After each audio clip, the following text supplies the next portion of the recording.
Lord, we grieve thee on this happy morning, O Jesus, forevermore we thy name adore. Word of the Father, now in flesh appearing, oh come let us adore him, oh come let us adore him, oh come let us adore him, praise the Lord.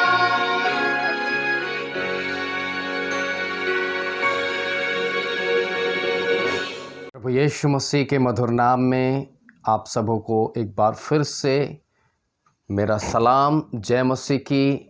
और प्रभु के संगति में एक बार फिर से YouTube के माध्यम से हम आराधना करने के लिए जुड़े हैं। सो आइए हम प्रार्थना के साथ आज की आराधना को शुरू करेंगे।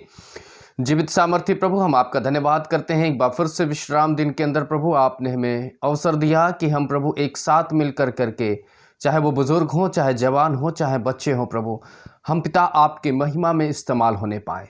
जैसा आपका भजनकार भजन संहिता में लिखता है कि मैं प्रभु के नाम से ऊंचे में जय जयकार करूँगा और समस्त मंडली के सामने मैं प्रभु की प्रशंसा करूँगा। सो प्रभु हम आपका धन्यवाद करते हैं कि आपने प्रभु अपने अनुग्रह से एक बार फिर से जय जयकार करने का, आपकी प्रशंसा, आपकी बड़ाई करने का अवसर दिया मेरे राजा पिता परमेश्वर। अब जबकि हम आराधना में आगे बढ़ते हैं, आपके भजनों को गाते हैं, प्रार्थना करते हैं, वचनों को सुनते हैं प्रभु पिता, हमें उत्साहित कर। और प्रभु हमें हमारे धर्म और हमारे भूख और प्यास को पिता परमेश्वर हमारी धार्मिकता के अनुसार प्रभु पूरा होने दे। पिता परमेश्वर, हम आपके समक्ष में एक एक जन को प्रभु लेकर के आते हैं। प्रभु तू हमारा सहायक बन जा, तू हमारा प्रभु पालक और रक्षक बन करके प्रभु हमारे साथ हो। प्रभु हर परेशानी, हर चिंता, हर दुख यीशु के नाम से इसी समय दूर हो, ताकि हम स्वतंत्रता के साथ प्रभु आपकी महिमा करने पाए।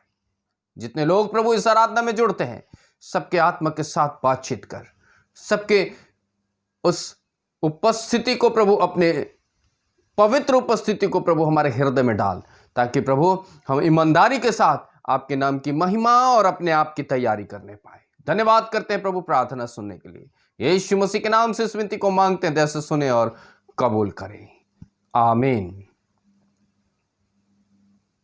आराधना में आगे बढ़ने से पहले मेरे अजीजों, आइए प्रभु के नाम की एक महिमा, स्तुति और बड़ाई करते हुए भजन को गाएं और उसे अपने स्तुति के सिंहासन पर विराजमान करें। सो आइए हम उस भजन को गाएंगे।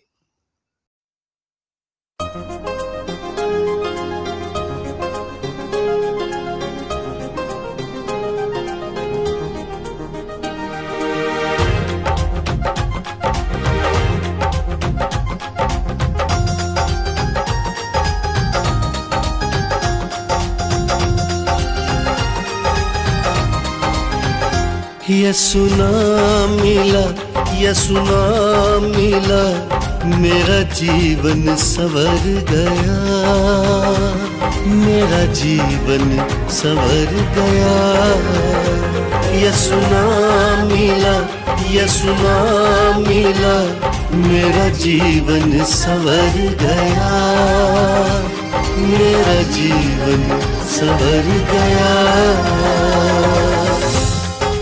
मगर तुम जो पहले दूर थे, अब मसीह यीशु में मसीह के खून के सबब से नजदीक हो गए हो, क्योंकि ये मेरा वो अहद का खून है जो बहुतेरों के लिए गुनाहों की माफी के वास्ते बहाया जाता है।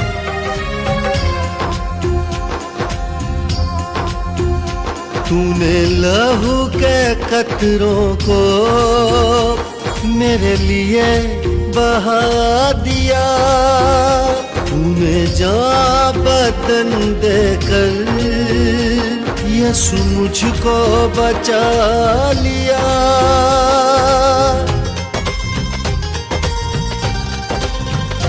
तूने लहू के कतरों को मेरे लिए बहा दिया, तूने जान बदन देकर यीशु मुझको बचा लिया। तेरे लहू से यीशु के लहू से, मसीह के लहू से मेरा जीवन संवर गया, मेरा जीवन संवर गया। यीशु नाम मिला, यीशु नाम मिला, मेरा जीवन संवर गया, मेरा जीवन संवर गया। क्योंकि खुदा ने हमें दहशत की रूह नहीं बल्कि कुदरत और मोहब्बत और तरबियत की रूह दी है।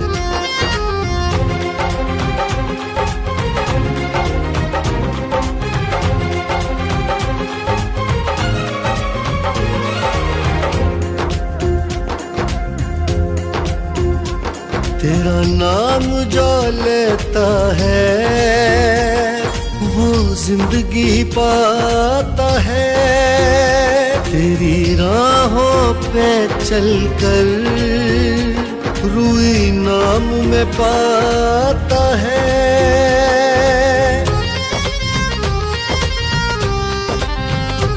तेरा नाम जो लेता है वो जिंदगी पाता है, तेरी राहों पे चलकर रूई नाम में पाता है। तेरे रूह से, तेरे रूह से, खुदा के रूह से, तेरे रूह से मेरा जीवन संवर गया, मेरा जीवन संवर गया। यीशु नाम मिला, यीशु नाम मिला, मेरा जीवन संवर गया, मेरा जीवन संवर गया।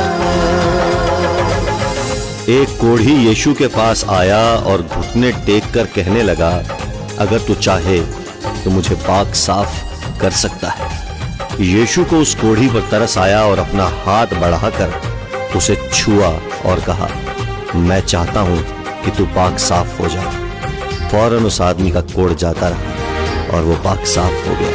यीशु तेरी हुजूरी में कुदरत और जलाल है, यीशु तेरे ही हाथों में मोजज़ात कमाल है।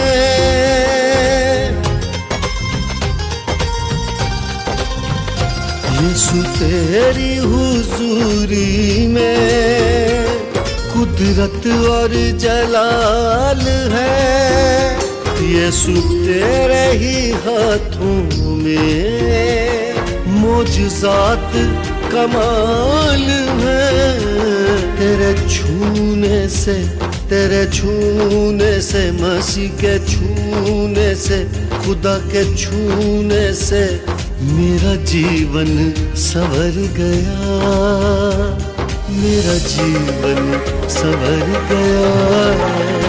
यीशु नाम मिला, यीशु नाम मिला, मेरा जीवन संवर गया, मेरा जीवन संवर गया।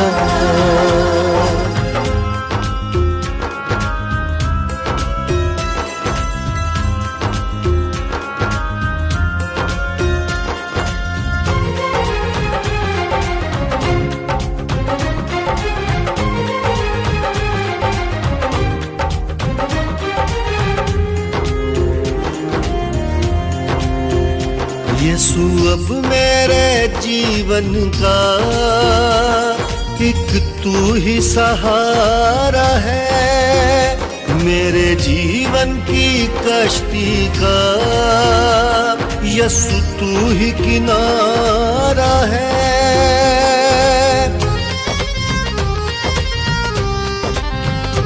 यीशु अब मेरे जीवन का अब तू ही सहारा है, मेरे जीवन की कश्ती का यीशु तू ही किनारा है। यीशु तू मिला मुझे, तू मिला मुझे, तू तू मिला, यसु तू मिला, मेरा जीवन संवर गया, मेरा जीवन संवर गया। यसु नाम मिला, यसु नाम मिला, मेरा जीवन संवर गया, मेरा जीवन संवर गया। यसु नाम मिला, यसु नाम मिला, मेरा जीवन संवर गया, मेरा जीवन संवर गया। यसु नाम मिला, यसु नाम मिला, मेरा जीवन संवर गया, मेरा जीवन संवर गया। निश्चित मेरे अजीजों, सत्य और सत्य की उपस्थिति जब हमारे जीवन में आती है तो हम अपने आप को स्वतंत्र महसूस करते हैं। हम अपने आप को उस स्वतंत्रता के उस अवस्था के अंदर अपने आप को पाते हैं। आज का वचन मैं आपके साथ बांटने के लिए तैयार हूं और आज का शीर्षक है सत्य, सत्य और सत्य। बाइबल इस सत्य के बारे में क्या कहती है? अगर आप यूहन्ना किताब उसका 8वां अध्याय और उसके 32वें पद को पढ़ें, यूहन्ना की किताब उसका 8वां अध्याय और उसका 32 पद, जहां पर प्रभु का वचन इस प्रकार से कहता है, और तुम सत्य को जानोगे और सत्य तुम्हें स्वतंत्र करेगा। और तुम सत्य को जानोगे और सत्य तुमको स्वतंत्र करेगा। मेरे अजीजों, ये सत्य है क्या? और ये कौन सा ये सत्य है जो कि हमें स्वतंत्र करता है? तो इसका उत्तर स्वयं यूहन्ना की किताब में प्रभु यीशु मसीह के द्वारा में या उसके शब्दों के द्वारा में यह प्रकट किया गया। और उसने कहा, यूहन्ना की किताब उसका 14 अध्याय और उसके 6ठे पद में, यूहन्ना की किताब उसका 14 अध्याय और उसके 6ठे पद में, जहां पर यीशु ये कहते हैं, यीशु ने उससे कहा, मार्ग, सत्य और जीवन मैं ही हूं, सत्य मैं ही हूं। अर्थात जो सत्य को जानेगा, अर्थात जो प्रभु यीशु मसीह को जानेगा, वो स्वतंत्र होगा अपने पाप की बेड़ियों से, अपने पाप की दशा से, अपनी पाप की अवस्था से। पाप मुक्ति, उद्धार, मोक्ष प्रभु यीशु मसीह में है और सिर्फ प्रभु यीशु मसीह ही हमें स्वतंत्र कर सकता है। और यह तभी संभव है जब हम प्रभु यीशु मसीह को जानेंगे। लेकिन विडंबना यह है मेरे अजीजों, मेरे प्रिय और भाई और बहनों, कि आज हम प्रभु यीशु मसीह के नाम को तो जानते हैं, बड़े ध्यान से समझिएगा, हम प्रभु यीशु मसीह के नाम को जानते हैं, लेकिन प्रभु यीशु मसीह को नहीं जानते। और इसलिए कई बार हमारे जीवन में गवाहियां नहीं होती, कई बार अनुभव नहीं होता प्रभु यीशु मसीह का। कई बार अच्छी चीजों का अनुभव जो आशीष के रूप में परमेश्वर के द्वारा प्रभु यीशु मसीह के अनुग्रह में हमें मिलता है, उसका अनुभव नहीं होता। कारण सिर्फ इतना है कि हम प्रभु यीशु मसीह जो कि सत्य है नहीं जानते हैं। और प्रभु का वचन तो स्पष्ट कहता है यूहन्ना 8:32 के अंदर कि तुम सत्य को जानोगे और सत्य तुम्हें स्वतंत्र करेगा। तो आइए हम उस सत्य को जानें और स्वतंत्र हो जाएं। आइए उस सत्य की तरफ अपने कदम को बढ़ाएं और स्वतंत्र हो जाएं। लेकिन उससे पहले कुछ सत्य की बातें मैं आपको बताना चाहूंगा। निराश मत होइएगा, सत्य कड़वा होता है, इसलिए मैं आपको निराशा में नहीं बल्कि आशा में आगे लेके चलना चाहता हूं। प्रभु के वचन से आपको उत्साहित करना चाहता हूं कि जिस सत्य के बारे में प्रभु यीशु मसीह ने स्वयं अपने आप को जाहिर किया, उसी प्रकार से हम उस सत्य को जानकर, अर्थात प्रभु यीशु मसीह को जान करके हम अपने पाप की दशा में स्वतंत्र हो जाएं, आजाद हो जाएं, छुटकारा प्राप्त कर ले उस पाप से। लेकिन कुछ सत्य को मैं आपके साथ रखने का प्रयत्न करूंगा। चलिए इस प्रकार से मैं प्रभु के वचन को आपके साथ रखने का प्रयत्न करता हूं। अगर आप प्रभु ने या प्रभु यीशु मसीह ने इस बात को प्रकट किया कि सत्य मैं हूं, और यूहन्ना के 8:32 में कहता है कि सत्य को जानोगे तो सत्य तुम्हें स्वतंत्र करेगा, तो हमारे लिए या हमारा उत्तरदायित्व परमेश्वर के प्रति क्या है, या प्रभु यीशु मसीह के प्रति क्या है, या पवित्र आत्मा के प्रति क्या है? आइए इन तीन बातों को पहले हम समझने का प्रयत्न करेंगे। मत्ती की किताब उसका 21वां अध्याय और उसका 19वें पद से। सत्य कड़वा होता है, इसलिए सत्य को ग्रहण करने का प्रयत्न करिएगा प्रभु के इस वचन के द्वारा। मत्ती 21 और उसका 19 पद यहां पर इस प्रकार से लिखा गया है। तो वो मार्ग के किनारे एक अंजीर के पेड़ को देखकर उसके पास गया। मेरे अजीजों, मार्ग के किनारे अंजीर का पेड़ है और प्रभु यीशु मसीह उस अंजीर के पेड़ के पास गया है, परंतु उस पर पत्तों को छोड़ कुछ नहीं पाया।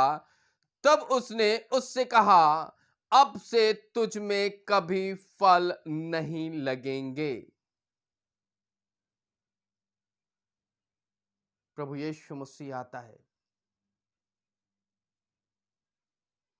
आपको हरा भरा देखता है, यानी आपकी स्थिति अच्छी होती है, ऊपरी दशा बहुत अच्छा होता है, ऊपर से हम बहुत अच्छे दिखाई देते हैं, बड़े आत्मिक दिखाई देते हैं, बड़े ही हम उदार दिखाई देते हैं, बड़े मृदु भाव दिखाई देते हैं, बड़े अच्छे व्यवहार के दिखाई देते हैं, बड़े अच्छे चाल चलन के दिखाई देते हैं। लेकिन जब प्रभु यीशु मसीह आता है तो इन सारी चीजों को जब वो देखते हुए आगे बढ़ता है तो वो हमारे अंदर खोखलापन पाता है, फल नहीं पाता है। मेरे अजीजों, सत्य स्वतंत्र करेगा और पहली सत्य जो है उसको हमें एक्सेप्ट करना पड़ेगा कि हम एक ऐसे कैमरा हैं, बड़े ध्यान से समझिएगा, हम एक ऐसा कैमरा है। अब इस कैमरे ये तो एक डिजिटल कैमरा है, लेकिन सेम वर्क वही करता है जो रोल वाला होता है, जिसमें रोल लगाई जाती है। अब इसके बारे में मैं आपको बताना चाहूंगा, मैं कोई प्रचार नहीं कर रहा हूं, बल्कि मैं इसकी हकीकत आपके सामने रखना चाहता हूं। ठीक ये हमारे आत्मिक जीवन से जुड़ी हुई है। अगर आप इसके अंदर से बैटरी को निकाल दें और इस मेमोरी कार्ड को निकाल दें, ये बैटरी है और ये कैमरा है। कैमरा, बैटरी और मेमोरी कार्ड। ठीक ऐसे ही हमारा आत्मिक जीवन है। कैमरा दिखने में तो बड़ा अच्छा है, लेकिन बैटरी नहीं है तो किसी काम का नहीं। कैमरा दिखने में बहुत सुंदर है, अच्छा है, लेकिन बैटरी नहीं है, और बैटरी भी है तो अगर ये चार्ज नहीं है तो ये कैमरा किसी काम का नहीं। और कैमरा है और बैटरी भी चार्ज है, और इसके अंदर अगर ये रोल नहीं है, अगर ये मेमोरी कार्ड नहीं है, तो ये कैमरा बेकार है, क्योंकि प्रतिफल तो आएगी नहीं, प्रतिबिंब तो उठेगी ही नहीं। जब हम इसे फ्लैश करेंगे तो ये नहीं है तो प्रतिबिंब आएगी नहीं, और अगर प्रतिबिंब आ भी गई तो वो इसके अंदर ये नहीं है, इसीलिए वो इसके अंदर सेव नहीं होगी। अब आप समझ सकते हैं कि मैं क्या बोल रहा हूं। कैमरा मनुष्य का शरीर और इसके अंदर लगने वाला ये मेमोरी कार्ड, ये एक आत्मा जो कि प्रभु यीशु मसीह के द्वारा नियंत्रित होती है। ये एक बैटरी जो कि प्राण है, जो कि हमारे नस नस में बह रहा है, इसके अंदर काम करता है। अब ये कैसे काम करता है? अब ये अजीजों, मैं इसका एक उदाहरण आपके सामने रखा, अब इसको हम समझाने का प्रयत्न करेंगे। शरीर के अंदर अगर हम ऊर्जावान हैं और इस ऊर्जावान की अवस्था में हम बहुत उम्दा दिखाई दे रहे हैं, बहुत अच्छा दिखाई दे रहे हैं, बहुत धार्मिक दिखाई दे रहे हैं, बहुत परमेश्वर के नजदीक ऊपरी तरीके से दिखाई दे रहे हैं, लोग ये देखकर कहते हैं कि वह कितना धर्मी इंसान है, वह कितना अच्छा इंसान है, वह अच्छा दान देने वाला है, अच्छी बातों को करने वाला है, परमेश्वर के सुसमाचार को सुनाने वाला है। ये केवल आपके लिए नहीं, ये मेरे लिए भी है, मैं भी सुसमाचार सुनाने वाला हूं। अगर ये सब कुछ करने के बावजूद भी अगर हम प्रभु यीशु मसीह के प्रतिबिंब को आगे नहीं रखते, इसका मतलब कि जो मुझे अंदर से मजबूत करता है, जो मेरे अंदर है, उसको हम प्रकट नहीं करते, अर्थात जिस सत्य को प्रभु यीशु मसीह को हमने पाया है, उस सत्य को अगर हम प्रकट नहीं करते, तो हम केवल ऐसे फ्लैश मारने वाले या फ्लैश डिस्प्ले करने वाले कैमरा हैं जिसका कि कोई प्रतिबिंब उठने वाली नहीं है या प्रतिबिंब आने वाली नहीं है।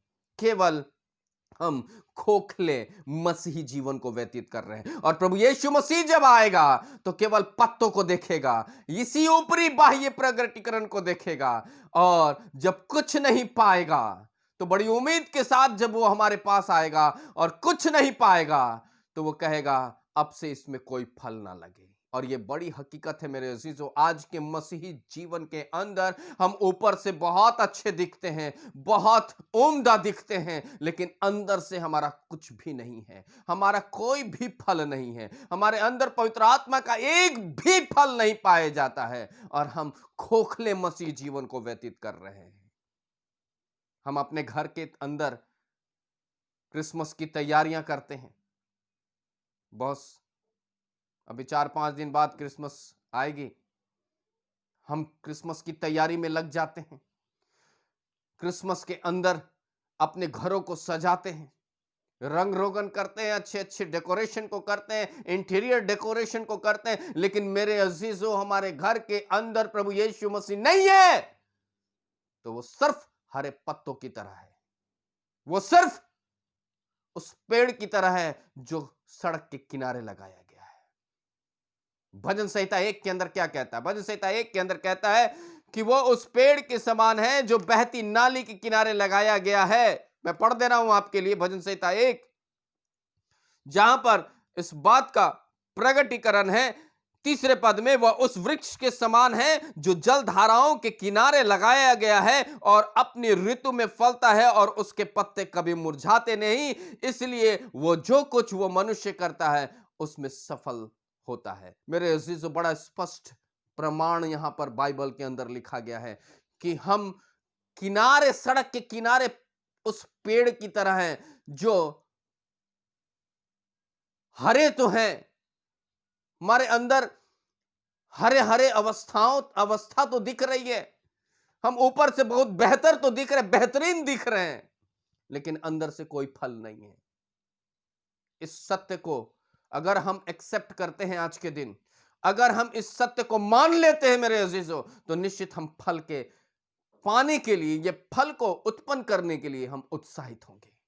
लेकिन हाय हम पर, मैं हर बार इस शब्द का प्रयोग करता हूं, हाय हम पर कि हम इतने हठीले हैं कि हम प्रभु यीशु मसीह के नाम को तो जानते हैं लेकिन प्रभु यीशु मसीह को नहीं जानते, जो कि सत्य है। दूसरी बात, मत्ती की किताब 17 अध्याय और उसका 8 पद।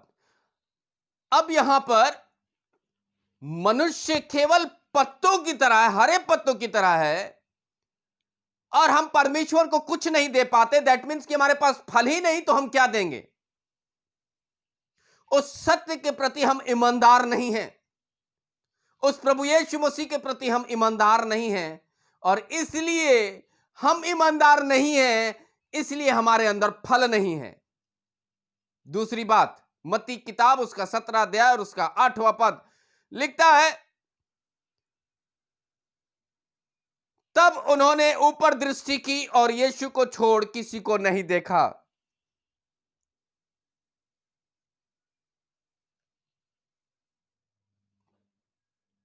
परमेश्वर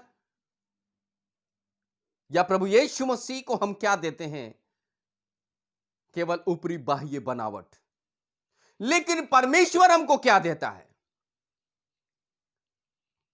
पहला चीज मनुष्य क्या देता है? कुछ नहीं देता, केवल बाह्य प्रगटीकरण को, जो कि खोखला है, वो देता है। लेकिन परमेश्वर क्या देता है? यहां इस बात का प्रगटीकरण है कि मत्ती किताब उसका 17वां अध्याय और उसके 8वें पद में लिखता है कि उन्होंने ऊपर दृष्टि की और यीशु को छोड़ किसी को नहीं देखा। यानी कि पूरे जगत के अंदर केवल एकमात्र यीशु है, जो कि आज है, कल भी था और युगानी युग रहेगा। हालेलुया। केवल एकमात्र प्रभु यीशु मसीह है। अगर हम अपने आंखों को उठा करके देखें, अगर सच्चे मन से प्रभु के पास आए, जो कि सत्य है, उस सत्य को एक्सेप्ट करें, उस सत्य के पास आकर के उसे ग्रहण करें, उसे सत्य के पास आकर के कहे कि प्रभु तू ही हमारा उद्धार करता है। अगर उस सत्य के पास आकर कहे कि प्रभु हमारे पाप, हमारे गुनाह को माफ कर, उस सत्य के पास आकर के कहे कि प्रभु अब से मैं अपना जीवन नहीं, बल्कि जैसा तू चाहता है प्रभु वैसा हम चलना चाहते हैं, मेरे अजीजों, वो परमेश्वर आपको प्रभु यीशु मसीह के अलावा और कुछ देखने के लिए विवश नहीं करेगा, क्योंकि सत्य को जानोगे और सत्य हम सबों को स्वतंत्र करेगा। तीसरी बात, लूका की किताब उसका 8वां अध्याय और उसका 50 पद। लूका 8 और उसका 50 पद, जहां पर इस बात का वर्णन किया गया है। लूका 8 और उसका, माफ करिएगा, लूका की किताब उसका 8वां अध्याय और उसका 50वां पद। लूका की किताब उसका 8वां अध्याय और उसका 50वां पद क्या लिखता है? पर जब यीशु ने यह सुना तो उसे उत्तर दिया, बिल्कुल मत डर, केवल विश्वास रख तो वह चंगी हो जाएगी। बिल्कुल मत डर, केवल विश्वास रख तो वह चंगी हो जाएगी। अब यहां पर तीसरी बात है। पहली बात, हम परमेश्वर को क्या देते हैं? सिर्फ पत्ते के अलावा, यानी कि ऊपर का खोखलापन। परमेश्वर क्या देता है? परमेश्वर प्रभु यीशु मसीह को देता है, जो कि सत्य है।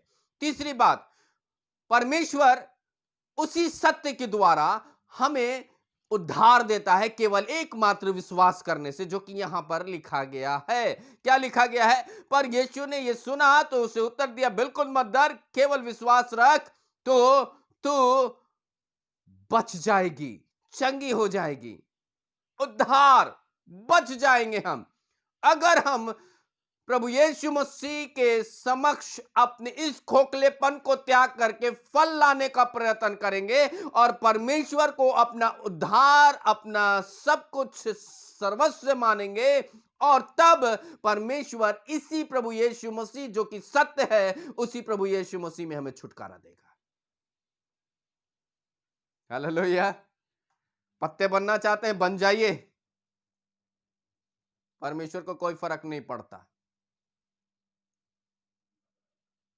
फर्क उनके लिए पड़ता है जो कि पत्ते भी हैं और फल भी हैं, जो कि पत्तों की तरह लहला भी रहे, जिनके पत्ते कभी मुरझाते नहीं और अपने फल में वो फलता, अपने ऋतु में वो फलता है।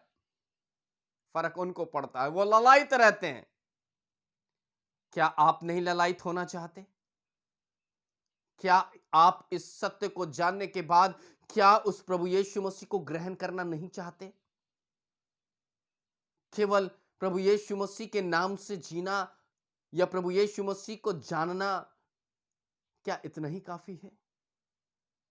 या फिर सच में प्रभु यीशु मसीह को जान करके अपने खोखलेपन को त्याग करके फल लाने का प्रयत्न करके प्रभु यीशु मसीह, जो कि सत्य है, उस पर विश्वास करके आजाद होना चाहते हैं?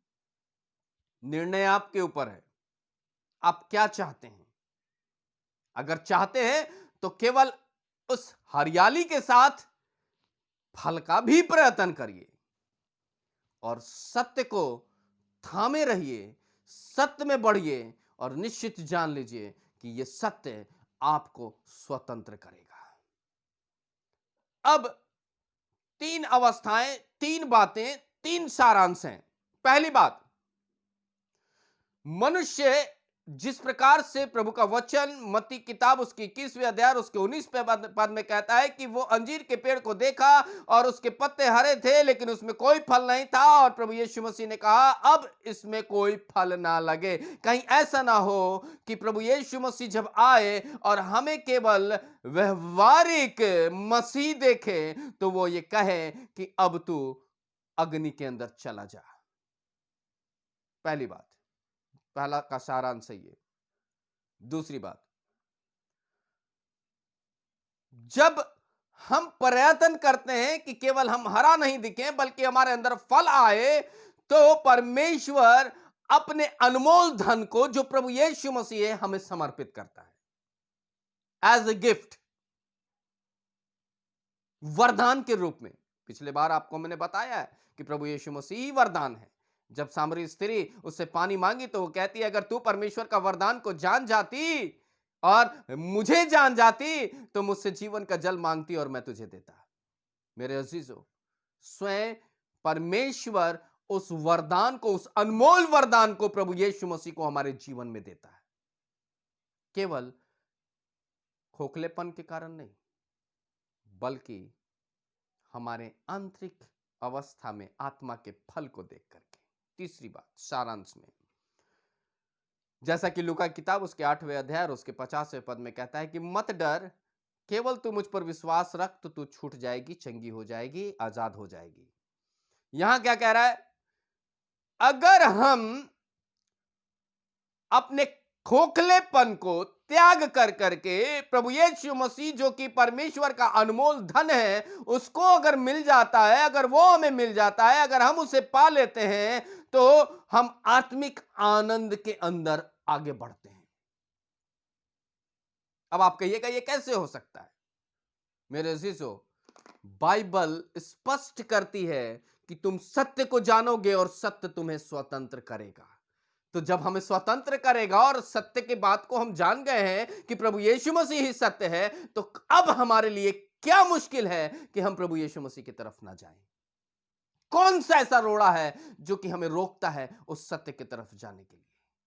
है रोड़ा हमारी आंखों की अभिलाषा, हमारे जीविका का घमंड, हमारे इस जीभ से निकले हुए बुरी बातें, हमारे मन पर उस शैतान का अधिकार जो हमें बुरा करने के लिए और बुरा सोचने के लिए विवश करता है। हमारे हृदय में जो प्रेम नहीं है, उस प्रेम के नहीं रहने के कारण हम परमेश्वर और परमेश्वर के पुत्र प्रभु यीशु मसीह और पवित्र आत्मा की तरफ नहीं बढ़ पाते। और बड़ा ये भयानक बात है कि स्वयं प्रभु यीशु मसीह जो कि सत्य है उसको जानने के बावजूद भी हम असत्यता की जीवन जी रहे हैं। तो क्या हम इस सत्य की तरफ या उस सत्यता को जानने के बावजूद हम क्या केवल हरे भरे रहना चाहते हैं? ध्यान रखिएगा, प्रभु यीशु मसीह आएगा, अगर हमारे अंदर आत्मा के फल नहीं होंगे तो हमें ऐसा ही श्रापित करेगा और फिर हम सूख जाएंगे, हम मर जाएंगे, हमारे प्राण पोखड़े उड़ जाएंगे और आग में झोंक दिए जाएंगे। निर्णय आपके ऊपर है, निर्णय आपके ऊपर है। ग्रहण करिए अथवा मत ग्रहण करिए, बदलाव लाइए या बदलाव मत लाइए, यह निर्णय आपके ऊपर है। पर ध्यान रखिएगा, हर बात का न्याय होना निश्चित है, हर बात का न्याय होना निश्चित है। खुल जाएंगे किताबें जब भी हिसाब होगा, इंसाफ का तराजू यीशु के हाथ होगा। खुल जाएंगे किताबें। प्रार्थना करेंगे। अनुग्रहकारी दयालु पिता परमेश्वर, स्वर्ग और पृथ्वी के मालिक, हमारे राजा मुक्तिदाता प्रभु, सत्य के उस अद्भुत प्रमाण को प्रभु हमारे जीवन के अंदर रखने के लिए हम आपका धन्यवाद करते हैं। प्रभु यीशु मसीह जो कि सत्य है और वही सत्य प्रभु हमें स्वतंत्र कर सकता है, बशर्ते प्रभु हम अपने खोखलेपन को त्यागें, बशर्ते हम अपने दिखावटेपन को प्रभु त्यागें और प्रभु सच्चे और ईमानदार जीवन को जीने के लिए प्रभु प्रेरित हों। तभी पिता हम उस स्वतंत्रता को हासिल कर पाएंगे और पाप से मुक्त होकर के अनंत जीवन में प्रवेश करने पाएंगे। धन्यवाद करते हैं प्रभु एक एक जन के प्राण आत्मा शरीर के लिए। धन्यवाद करते हैं प्रभु प्रार्थना सुनने के लिए। प्रभु यीशु मसीह के नाम से इस विनती को मांगते हैं, जैसे सुने और स्वर्ग राज्य में इस विनती को ग्रहण करें। आमीन। हे हमारे पिता, तू जो स्वर्ग में है, तेरा नाम पवित्र माना जाए, तेरा राज आवे, तेरी इच्छा जैसे स्वर्ग में पूरी होती है वैसे पृथ्वी पर भी हो। हमारे प्रतिदिन की रोटी आज हमें दे, और जैसे हमने अपराधियों को क्षमा किया है तो हमारे अपराधों को क्षमा कर। हमें परीक्षा में न डाल बल्कि बुराई से बचा, क्योंकि राज, पराक्रम और महिमा युगान युग आपकी है। आमीन। हमारे प्रभु यीशु मसीह का प्रेम, अनुग्रह और शांति हम प्रत्येक विश्वासी जनों पर जब तक प्रभु यीशु मसीह ना आ जाए युगान युग हम पर होती रहे। आमीन। सबको जय मसीह की। प्रभु आपको आशीष दे।